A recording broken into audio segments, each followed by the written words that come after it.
Hi, I'm Rachel, the owner of the Gilbertsville Farm. This is my dad, Jeff.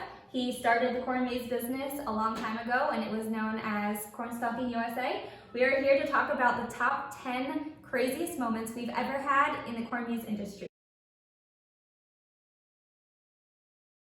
We had a corn maze at a buffalo farm in Erie, Pennsylvania. And Erie is right near the lakes, the Great Lakes. And so it would rain all the time. Every day for the entire season, it rained every day. So that was 9 weeks in a row of rain. People would come and they would have these boots on up to their knees and old clothes, and they would come out of the maze just covered with mud because they'd slip and fall, and they had a blast.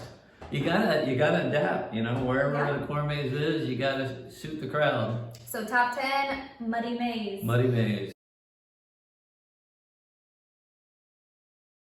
There was a boy that fell off of a pony when we were giving pony rides. Would you like to elaborate? Yes, you weren't there, and I was. It was a pony, and the boy was riding on it, and we had a trail for pony rides through the woods. And the mother was walking with me, and we're walking along, and I'm talking to the mother, and next thing I know, I hear this thump, and behind me, the whole saddle just slid over, and the little boy just fell on the ground. She picked him up, and I put the saddle back up, and I said, "Do you want to continue?" And she said, "Yep." So I put the boy back up, but I watched him from then on to make sure he didn't fall. Number 8 is a story about me. Craziest moment I ever had personally was when I was around 6 years old. I was in the corn maze with you, and he said, "Stay here, I'll be right back." So I'm in the maze on a path, and time is going by. I had to go to the bathroom, and I started looking for him. I got very lost, so I remembered him telling me before walking in. He said, "If you ever get lost, just go straight, and you will come out at some point." So I went straight, right through the corn, cut through the corn, came out to the road, walked around the road to the tower we mentioned earlier, and I climbed up just one section, but to me it felt like very high, and started calling you, and you found me on the tower. Number 7, there was a girl who passed out in the orientation room. So we have an orientation room where you go in, you sit down on hay bales, and then it's explained how to play the game to you. Go over the rules, and you're given your game sheet, and we give you your first game piece, and so on. And we had a good-sized group there, probably about 50 people.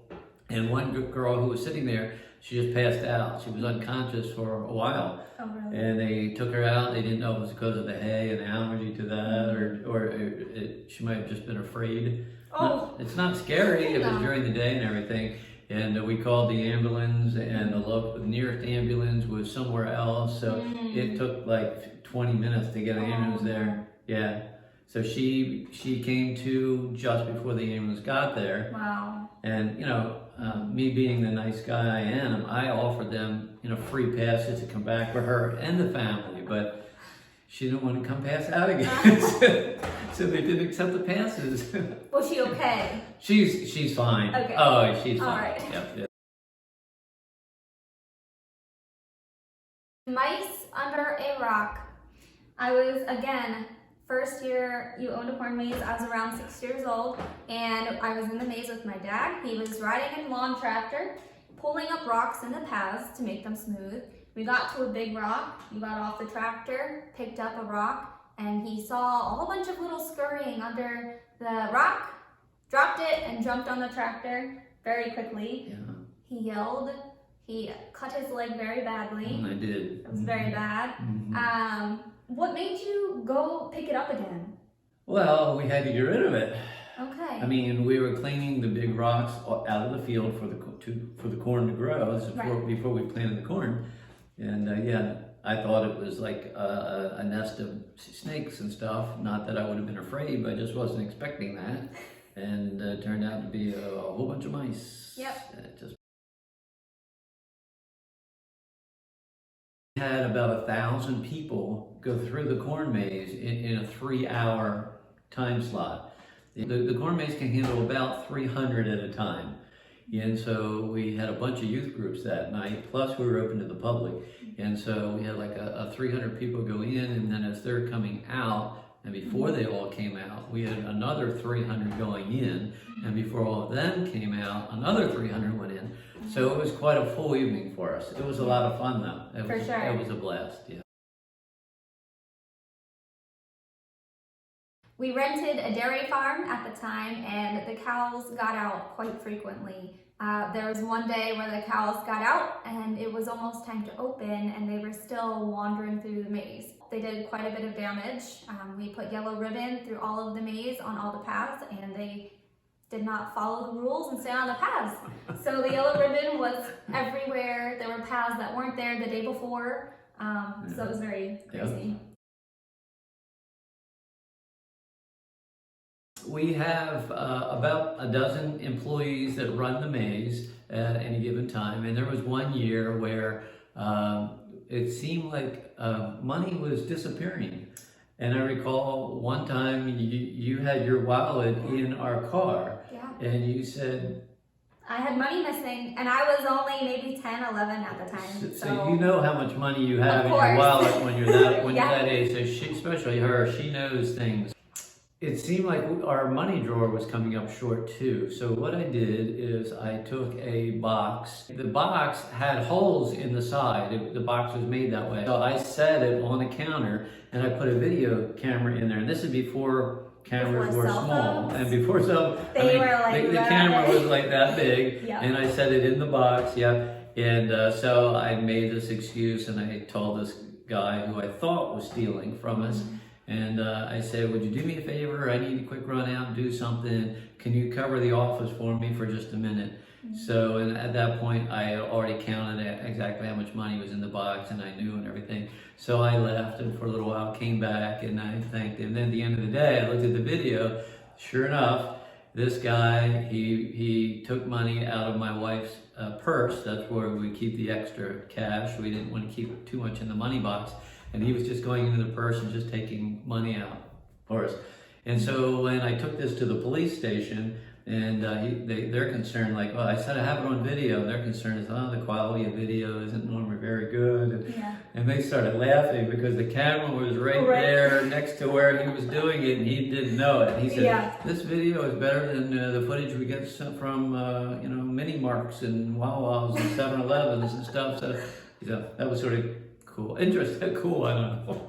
It was a crazy moment. Golf cart in the corn maze. Crazy. It was the first year that I owned the corn maze business. And I was closing for the night. I had turned the sound system off, so it was very quiet and obviously very dark. And I'm collecting all the game pieces, and I hear something in the field. It sounded like a motor, obviously some kind of vehicle. And next thing I know, I see headlights. And so I ran out of the field. I got you. Thankfully, you were there that night. And it turns out it was a neighbor on a golf cart. They were drunk, and there was a party going on at the house. They just hopped on the golf cart and took it for a ride. So when the police showed up, they thought, they sort of laughed at it too. It was crazy. And we said, there's the guy right over there in that house. He's the guy that did it. And so he went over, the policeman went over, and the guy, denied that it was him. It's like, there's the golf cart, there's the mud on the golf cart, and you're there's drunk. Tracks. There's tracks from your house to the corn maze. He couldn't get out of that one. So. I'll attach a picture of the proof of evidence. Oh, you have that? Oh, I do. Okay, cool. All right. Number one, yes, there was somebody came running out of the maze, one of my employees, and said, there's somebody in there ruining the maze. And so I ran in there, and they showed me where. And as I go around the corner in the field, here's a guy twice the size of me. I mean, the guy works out, he's buff, and he's pulling the whole game piece station out of the ground. Now they're 2 feet in the ground, and then there's a box on it, and he's picking it up and he just throws it. And he did a couple, I think he did 2 that way. And I go up into his face and I go, "What are you doing? What are you doing?" And he said, "Well, who are you?" I said, "I own this place." They said, "What are you doing? Get out of here." And I mean, he could have whooped me. And, Sure. and the one employee that was with me said, "Man, I can't believe you talked to him that way. I mean, little scrawny me kind of thing." But thank goodness he listened. He was a good boy. It's interesting, when people don't own a business, they don't realize, they think, "Oh, look at all the people coming and all the money you're making," but we see all this stuff that goes on. Thanks for watching. Thanks for watching. Subscribe if you found this interesting. We've got more content coming this way. I'm sure next year we'll have another 10. Hopefully not. Well, Hopefully good crazy. Good crazy. Good crazy. Cool. All right. Bye. See you.